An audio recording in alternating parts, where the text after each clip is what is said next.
Good afternoon. I'd like to begin. My name is Jason Bartlett. I'm a state representative from Danbury, Bethel, and Reading. And on behalf of the Black and Puerto Rican Caucus, we'd like to welcome everyone this afternoon. We are putting forward what we consider to be landmark proposals, landmark, hopefully, legislation in front of our colleagues and in front of the public today, which we believe will address the largest achievement gap in the nation, which is here in the state of Connecticut. For too long, we've allowed this situation to continue, and so at the end of last session, a number of us got together and said that this needed to be a priority of the caucuses going forward. And we reached out to a number of advocates in education and asked for their help, asked them to partner with us so that we could come up with best practices and true education reform so we could shake up the status quo and send a message to everyone in the state of Connecticut that as a caucus and as education advocates, we could not let this situation continue, but we need to take action. And I think that we've hit the right time because President Obama has very much put education at the top of the agenda and formulated what they're calling Race to the Top stimulus grants for school districts and for state boards of education across the country to apply for. And the whole purpose behind Race to the Top is to address education, address the achievement gap, and to have true reform. Many states have taken action in 7 days, some in 30 days. They've gotten together as legislatures and governors, and they've passed reforms overnight. And in the state of Connecticut, today we're calling for our colleagues to join us, and in this short session to pass real reform here. I'm joined today by my colleagues. We have Representative Ken Green from Hartford today, Representative Doug McCory from Hartford today, Representative Gary Holder Winfield from New Haven today, Representative Ernest Hewitt from New London, Representative Patricia Miller from Stamford, Representative Minnie Gonzalez from Hartford, Representative David Ayala, Alderando, from Waterbury, Representative Susan Johnston from Willimantic, Johnson, and Representative Marie Kirkley Bay from Hartford.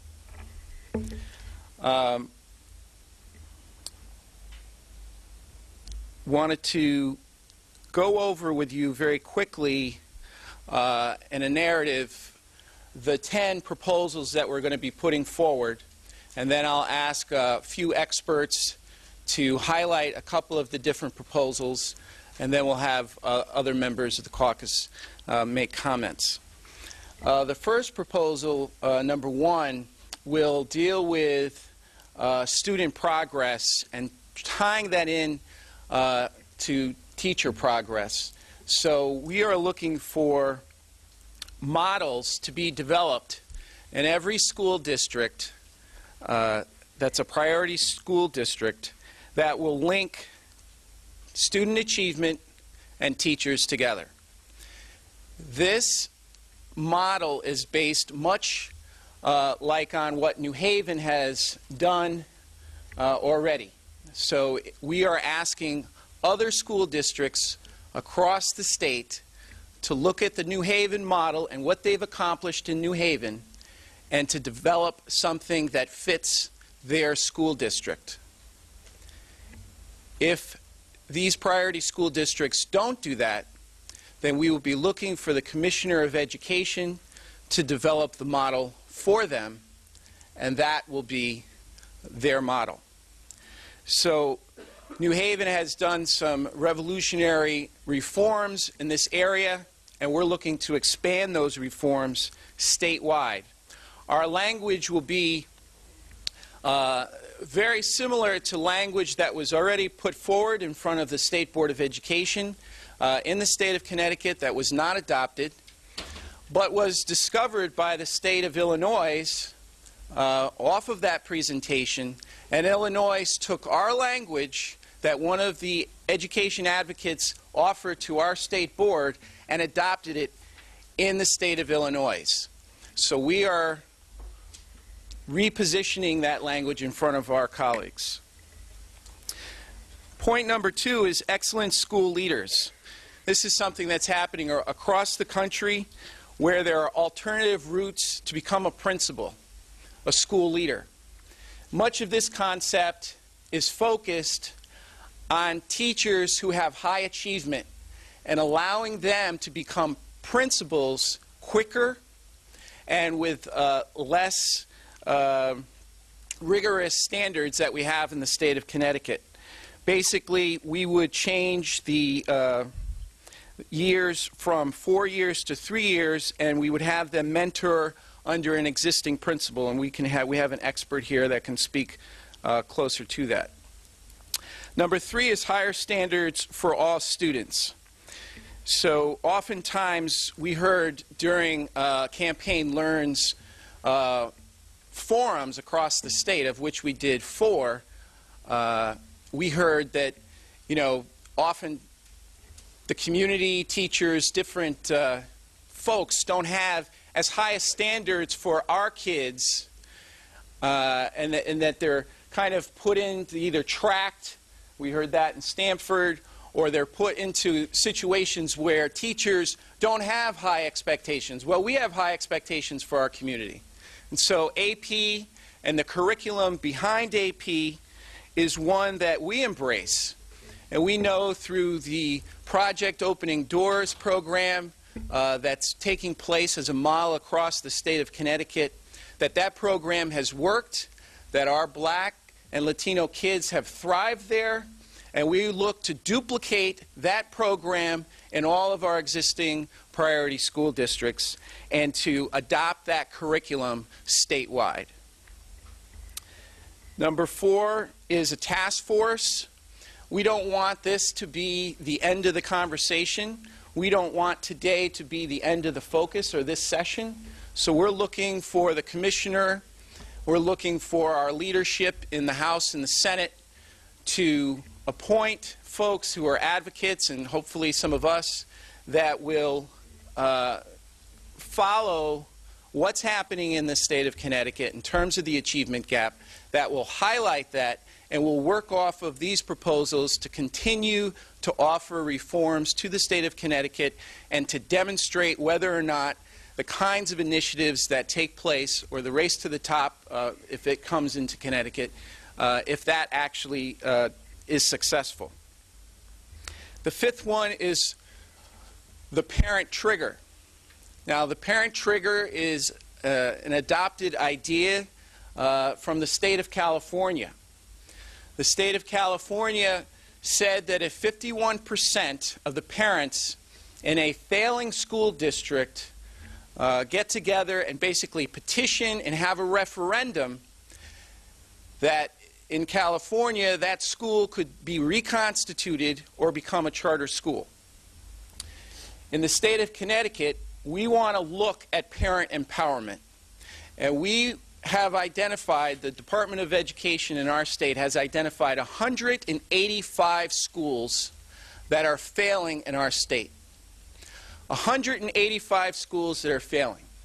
Definition of failing: 3 years not meeting your annual yearly progress. Many of those schools within the 185 schools are failing for 5 years, for 6 years, for 7 years. We have schools on the list that have been failing for 9 years. I know that my colleagues on the Education Committee and many in this building have asked, what do we need to do to get the state to step in, or to get someone to step in to deal with failing schools? And quite frankly, although we do have a statute for reconstituting schools, it has not taken place. The most successful example that has taken place is in the city of New Haven again. Jackie Robinson Middle School went to King's Robinson School, and a new principal was installed, and most of the staff has been reassigned, and new teachers are there, and it is a success story. So the parent trigger will allow the parents, if 51% of the parents of a failing school get together, petition, and vote, we would like to offer reconstitution, changing of principals, and a process where staff is changed out. And in New Haven, it went from, let's say, a middle school to a K-8 situation. So whatever the local district comes up with, we want to allow flexibility for those kinds of solutions. But we also want to empower our parents in those failing schools to trigger that there will be action. Okay. Number 6 is the parent-teacher communication, 2 parent-teacher conferences a year. This is about the school offering conferences, not that parents have to go to parent-teacher conferences. So in the city of Danbury right now, there's only 1 parent-teacher conference in the fall, and there is not a parent-teacher conference offered to parents in the spring. We would like for there to be 2. We have number 7, expanding online courses in credit recovery. We have Charter Oak College here today. We would like to see online courses expanded greatly in the state of Connecticut. And we would like to mandate that when high school kids are at risk of dropping out or failing high school, that that school be mandated to offer credit recovery classes to those students. It's a cost of $295 per course. I think that it is something that is necessary. We need to make sure that every school district is doing it. These times of budget implications, I think the online coursework is important, both for our AP students who, for example, in the city of Meriden, can have eliminated classes, and also for those that need credit recovery.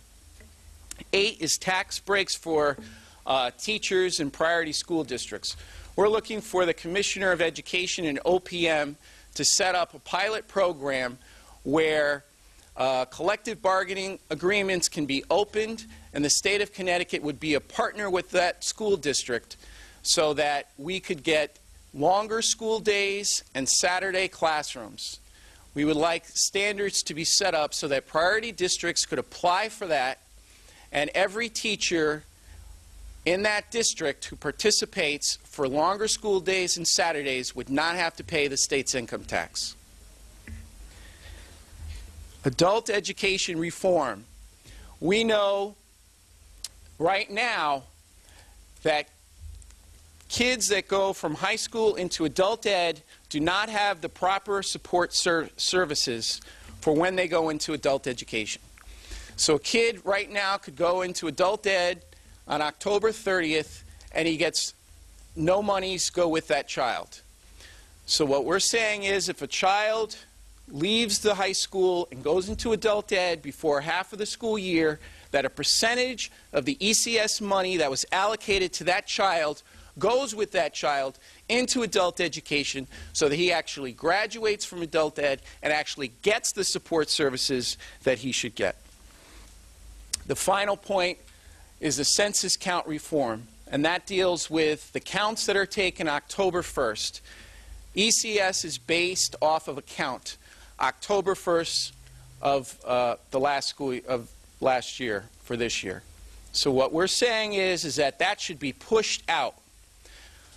We know that in New Haven we heard from youth media, and youth media said that many kids are not encouraged to stay in school.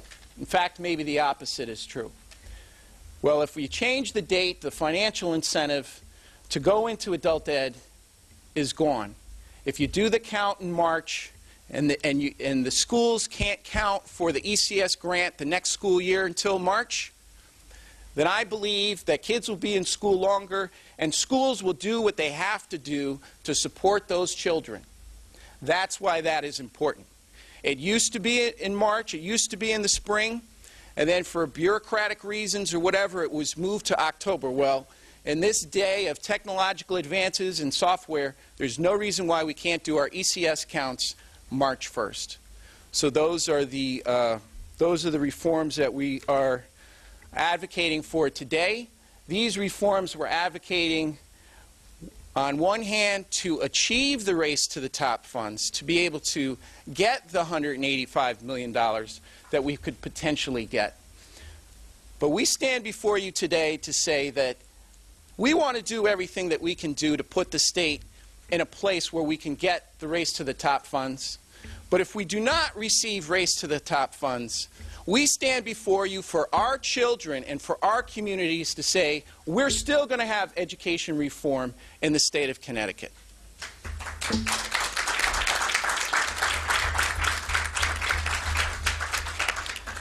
Just I'll ask each one of our experts to come up and try to take less time than I did and just speak to a couple of the points. Mark, why don't you come up from ConCan? I'd like Charter School to be next. Charter Oak, sorry. Go ahead. Thank you. My name is Mark Porter McGhee, and I work at the Connecticut Coalition for Achievement Now. And we're thrilled to be here as part of Campaign Learn and as a huge supporter of this legislative agenda to say that this year our legislative agenda is all going to be about the points on this board and about trying to make the education reform changes we need to make Connecticut competitive in this race to the top. We heard about what an incredible once-in-a-lifetime opportunity this is. We've been talking about the Achievement Gap in Connecticut for 5 years, and a lot of people in this room have been talking about it for even longer. And this is a year when the federal government wants to give us $200 million to help us implement these incredibly important education reforms. And if we don't marshal the political will to get these passed this year, we don't know if that opportunity will come along again. It's not just about the money, but it's also about making changes that we know these are the common sense education reform changes that are going to make a difference for our kids. So this year we called our legislative agenda Our Race to the Top, because we really believe that this is going to involve both our elected officials and also our citizens and nonprofits coming together to make this a priority. And I just wanted to highlight two changes that we think are really critical that are the top two changes on that board. One is about measuring effectiveness for teachers and principals. We know that having a great teacher and a great principal makes all the difference in getting the student achievement results we want. But we also know that right now it's hard to say where we're making progress and where we're falling down on that, because we just don't have reliable measures of the impact that teachers and principals are having on student achievement. So we need to make an investment this year in putting that system in place, and then we can tie that back, like we heard, to innovative ways to bring this into the teacher contracts, like we're seeing in New Haven, and also bring it back to the education institutions. So we can see which education institutions are giving teachers the tools they need to succeed and which ones need to improve. And another one, point 2 on the board that we think is really critical, is creating new pathways to get great talent as principals into our schools. We've seen in the past 3 years the tremendous progress that Teach for America has made in creating new competitive routes to bring great teachers into our urban schools. And we want to replicate that success with with the similar approaches to opening up routes to bring great principals into our schools as well. And every single point on this board is incredibly worthy, and we feel if we can marshal the will this year, we're gonna look back on 2010 as a turning point to finally close this achievement gap once and for all. Thank you. Thank you. Thanks, Mark. Ed Klonsky, who's president of Charter Oak State College. My apologies. I'm Ed Klonsky. I also brought with me Diane Goldsmith from the Connecticut Distance Learning Consortium. Charter Oak State College and the Connecticut Distance Learning Consortium are both about access.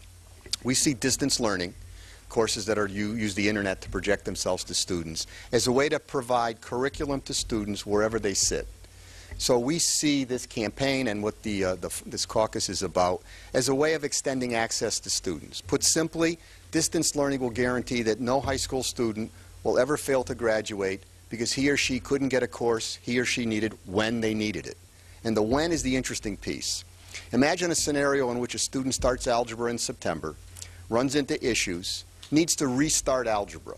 Well, that student could restart algebra in November in an online course. That student would still be resident in her local school, would still be receiving support from a local mentor, but the curriculum and the instructor would be provided from the center. It means that every student could take whatever they need to take to graduate, whether that's Mandarin, which we're offering now, whether that's algebra in November, whether that's any other course on the curriculum, including advanced placement courses for which there is not a sufficient audience in the district itself. So the essence of distance learning is imagining the 50,000 or so high school students across Connecticut as a single group of students. While your district may have one student who wants to take Mandarin, across those 50,000 students, there's probably several classes worth of Mandarin-interested students. So distance learning is a way to provide access to students so that they are guaranteed to graduate, so that no student ever says in his or her senior year, I almost made it, I just couldn't get that one class I needed to graduate with my class. I want to thank the caucus for inviting me to be here, and you too. Linda Costco from Danbury Children First.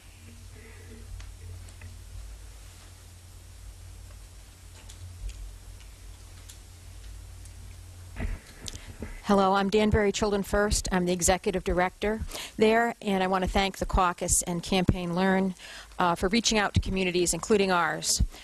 We have a local group and have reached out to some others in the community to talk about improving parent involvement education. It's proven that parent involvement is a key to a student's success, that they will do better in school in a variety of ways.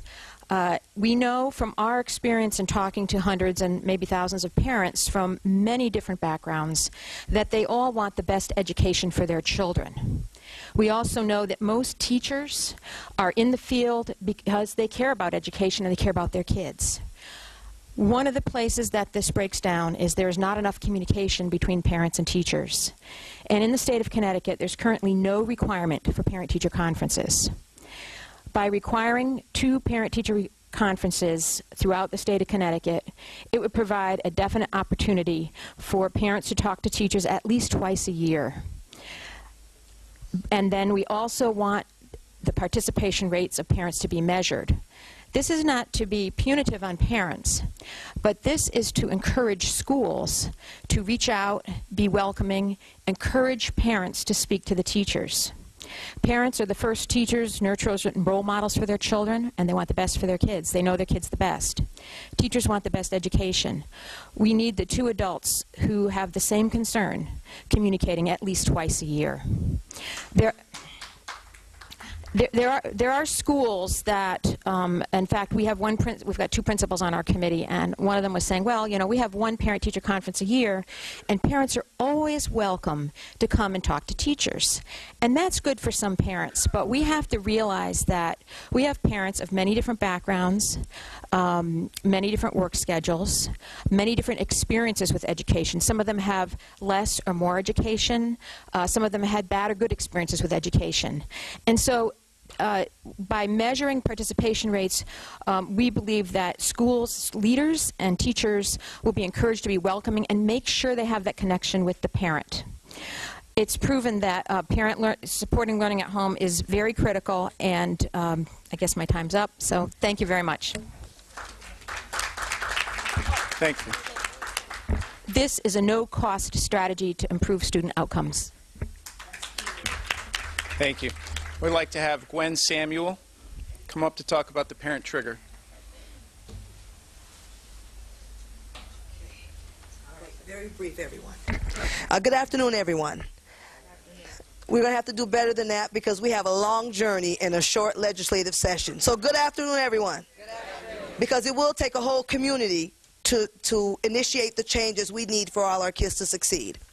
My name is Gwen Samuel, and I am a parent first and foremost. And I say that because I have 4 children. 1 graduated from Job Corps, 1 graduated from adult education, and I have 2, 1 in 2nd grade and 1 in the 5th grade. And before I go into my 2-minute, not even 2 minutes, there's a quote that I found from Horace Mann that is very critical. It says, education, then beyond all other devices of human origin, is the great equalizer of the conditions of man, the balance wheel of social machinery. So let's be very clear. We're here about a life issue, about a quality of life issue, and that's education reform. Like many of you, I'm a parent, and you could be a grandparent, legal guardian, foster parent, but we have a responsibility to ensure that our kids have all the tools they need to make informed decisions. And they need to have the tools to live self-sufficiently. That's the bottom line. So we must ensure with a greater responsibility that the education that they receive is a good and quality education. Bottom line. Parents, we're busy, we're fighting with our own problems, trying to pay bills, trying to keep roofs over our head, but at the end of the day, and at the beginning of the day, and at the middle of the day, we're still parents. And I'm also the co-founder of the grassroots organization, the State of Black Connecticut Alliance, which was founded by parents. So understand, there's a role that parents play to ensure the success of their children. But we're going to put this in context. There's been some great historical movements in Connecticut and in the country over 2 years.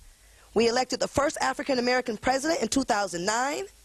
And at the same time he was elected, a great recession, an economic downturn, hit and crippled the country, where unemployment rates have just skyrocketed. And people who had job security now found themselves unemployed. People who had 401ks are now tapping in their 401ks to make everyday life decisions. So, and also, Connecticut also made some historical leaps. The Children in the Recession Task Force, the first of its kind, was created in October 1st, was initiated in October 1st. And then the Black and Puerto Rican Caucus in November 17 launched a one-of-a-kind achievement, raising achievement and reducing the gap task force, which we call Campaign Learn, which means leaderships in education, achievement and reform, keyword, now. Because our kids need us now to ensure that they succeed. California, January 7th, introduced historical law, and they created the parent trigger.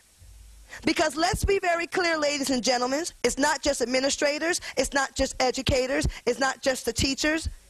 It's the parents as well and the children that is going to ensure education reform. So now we brought this landmark historical concept to Connecticut called the Connecticut Parent Trigger. And all it says is if a school is failing 3 or 4 years in the same subject, we understand there's some failing aspects because schools could still be overall pretty good schools. But if you're failing in the same subject area, ladies and gentlemen, we have a problem. And now we have schools failing 9 years in the same subject area. That is totally unacceptable. It can never be acceptable, and we have the power and the ability to change that now. That is the bottom line, ladies and gentlemen. So as we move forth today, I'm asking you to call your education committee members that are chaired by Education Senator Gaffey and Andrew Fleischman, and all these great leaders behind us. Call them all, email them all, and ask them to support this comprehensive bill, which includes the historical parent trigger of Connecticut. Because parents, we have a role to play, and we're ready to play our part. Is that all right? Have a good day, everyone, and I'll see you on the thing. They already tapped me. I'm out the door. Okay, finally we have Danielle Smith from Connecticut Bay. Good afternoon, everyone. My name is Danielle K. Smith, and I'm the director of the Connecticut Black Alliance for Educational Options. This organization is committed to empowering parents and working with parents to understand, expand, and protect quality educational options for their children. And so I'm particularly enthusiastic after hearing Gwen and many of the others who have spoken today about the opportunity that we have in Connecticut. I want to emphasize 2 things that haven't been said. One, we know that the achievement gap has been with us, and we've been having these conversations for a long time. We all know how bad it is. But today's conversation is not about how bad it is. It's about how badly we need to embrace the changes that we know will actually be able to reverse this dramatic problem. And yes, it's a formidable task, but all of us collectively are more than equal to that task. And we can overcome it, and we can change it because we already have examples around our state that abound that tell us that the achievement gap is closable. And so I want to leave by just making comments that relate to the fact that we can fulfill the letter of something, the letter of the law, without fulfilling the spirit of it.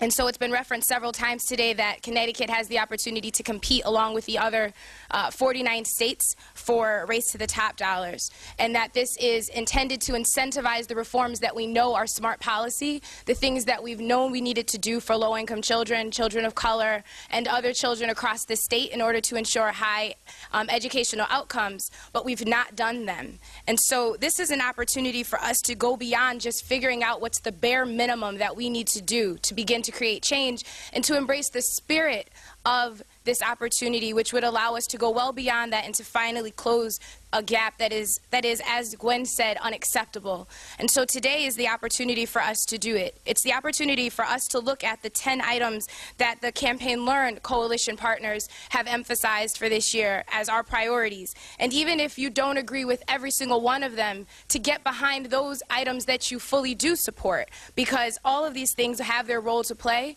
There is no one solution or one set of solutions that will work, but we absolutely must think about what we can do right now, embrace the urgency of this time, and embrace the fact that we have strong leadership in the legislature, individuals who have stepped forward to say that they will champion this cause for the children and families who need it most.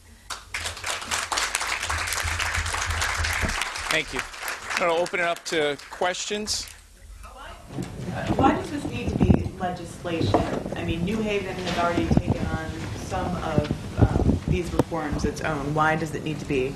It's a big state. It's bigger than New Haven. So we have the worst achievement gap in the country, and we have 185 failing schools. So I think that no more needs to be said. We need to have reform in the state of Connecticut.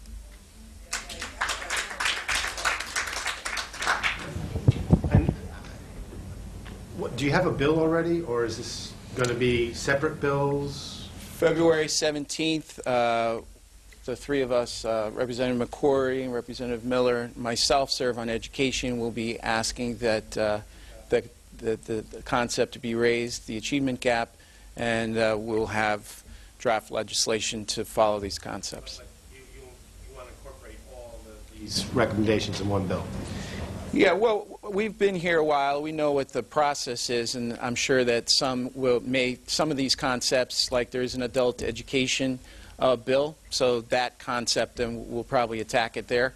But the guts of a bill are on the board. In terms of the first recommendation, when you talk about linking evaluations to student progress, are you talking about getting rid of tenure? Are you talking about merit pay? I mean, how then, what is this link, and what will it accomplish? I'm not quite clear. No to both of those. We're talking about match, because if I'm wrong, you can tell me. But we're talking about linking data together. So measuring student growth. Okay, a student starts out, at a certain reading level, and through the course of the year, he advances to the next level, and the teacher's somehow getting some credit for that. So linking those two concepts together. Well, I guess what do you do then if you find that a particular teacher doesn't seem to be, or students in her class don't seem to be making progress, or the principal of a school, his students don't appear to be making progress? What I'm wondering is if there's a sort of stick in all this. Well, I would assume that at some point there would be. I don't think that stick is going to be in this legislation. But if we don't have a picture of what's happening, then there's, an administrator and the school and the community really are at a loss to actually look and to see what's happening. So I hear teachers complain that, with the way that we do things now, a child moves from one school district to the other, and that's affecting their scores and so on and so forth. But if we had longitudinal data that went with that child, we would be able to see the progress a lot better. And then we can look at it in an aggregate way instead of just, the way that we're doing it now, which is, I think, in the dark. You said that if it just say, right now we don't have the tools that everyone can have confidence in, tools that are consistent across all districts. that districts can start to integrate into their teacher contracts and start to integrate into the way they're looking at their schools and what's working and what's not. So as a state, we've made a tremendous multi-million-dollar investment in data systems, but we haven't gone that extra step in investing in the ways to link those growth scores to teachers and principals so that districts can take that and run with it, and that's a core part of this bill. And I think, you use the stick, but there's also the other part is how about resources, how about support services and things such as that. So it doesn't have to be the stick. It could be, okay, this particular teacher needs to go to get this kind of training or whatever. There's a lot of cultures in the class, and so we need more cultural this, that, or the other thing. So it doesn't have to be a stick per se. Stick in the town. Around the room, because every one of those ain't gonna get a chance to talk. Probably not, sir, but we're going to let the press ask first, okay? Thanks. In a town like New Britain, where the majority of the schools are failing, and if with your parent trigger, if every school was reconstituted, do the teachers then, would they just mix up in the same district? Are they going to other districts? Are you bringing in new people? Because you're going to run into a community like that where there's a majority of the schools are been underperforming for more than 6 years.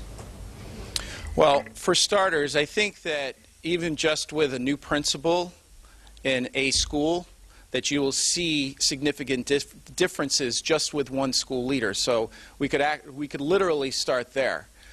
So in the kind of situation that you're describing, I mean, obviously that's a major problem.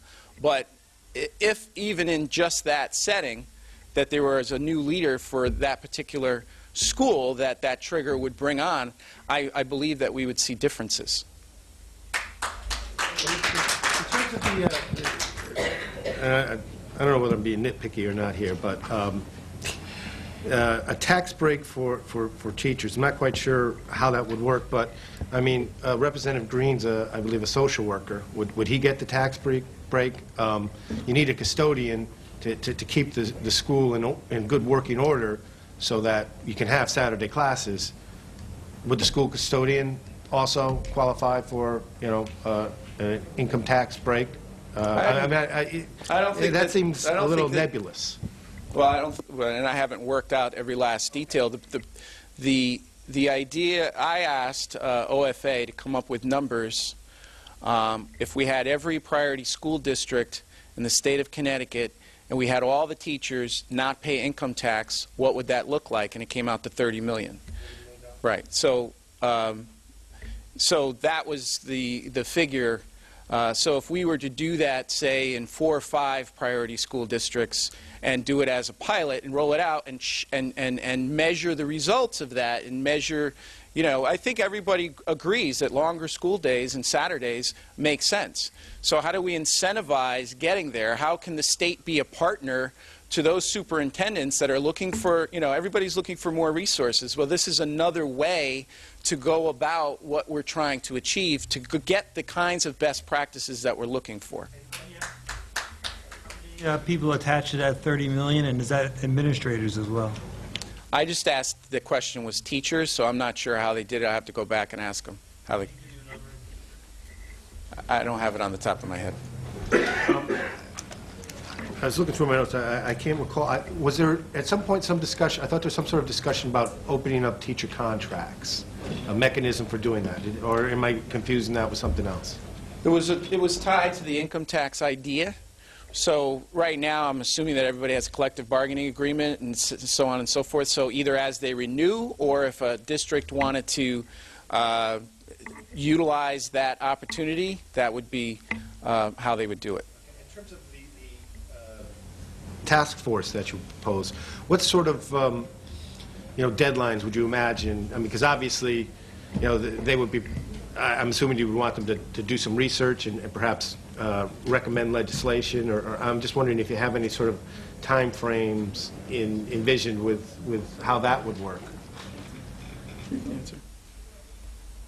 To the question on task force, the idea would be that it would be appointed temporarily. It's not intended to be standing. We don't want to live with the achievement gap for another 15 years. So the idea is that this would be a way of increasing the level of sort of accountability of the state, transparency for how we define what it's contributing to the achievement gap, and then tracking what's really working and making adjustments as necessary.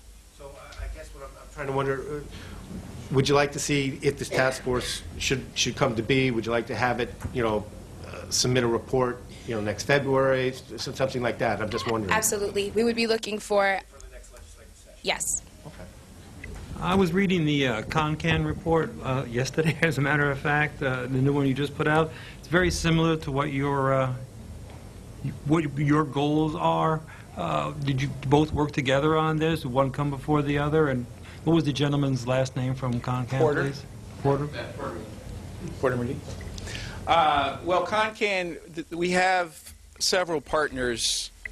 I don't know where my partner sheet went, but we have, CONCAN was a partner with our Campaign Learn campaign.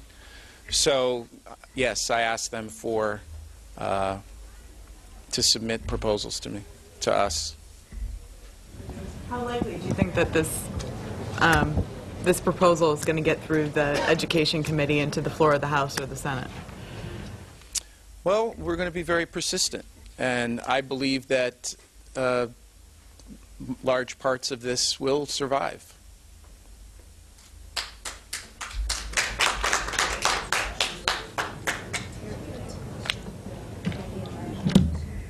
Yeah. Sorry, just as a clarifying comment on the other coalition partners for Campaign Learn, they include the African American Affairs Commission, the Latino and Puerto Rican Affairs Commission, Connecticut Commission on Children, State of Black Connecticut Alliance, and the Stamford Multicultural Chamber of Commerce. The Connecticut Black Alliance for Educational Options served as a convening organization for these groups, and we've worked really closely in support of the Black and Puerto Rican Legislative Caucus. Are you engaging any other groups? Like, are you going to be talking directly to unions or directly to PTAs to see if there are non-legislative ways to get some of this done? We've actually, yes, we've reached out to some unions. I think we want to continue to reach out to the unions, and to, I'd like the caucus to meet specifically with teachers, actually, just as kind of a focus group. So as we go through the session and even afterwards, as this continues to be an issue, we'll continue to have different kinds of forums and formats going forward to really, for us to understand the issue and also to continue to have the ideas. When you're talking about tax breaks for teachers who meet the criteria, aren't you setting yourself up so that Fairfield County teachers are going to almost just make it all to get right away, and perhaps more impoverished areas are going to have a much harder time because they're already having difficulty? I'm not sure of your question, but basically it would be an application process, and we'd look for a school district to apply and have to meet certain criteria. So there'd be so many hours that they would have to add to their school day, so many Saturdays, that kind of a thing. So it would be kind of a competitive. I guess what I'm saying is like Glastonbury, where there's It would be for priority school districts, not for every district. It's not for every district? No, it's for priority school districts. That's what I was asking. Yes. Thank you. And do you have a list of the priority school districts around the state? We have it online. I don't have it off the top of my head. It's most of the major cities. Anyone else? We're all set? Okay, thank you very much.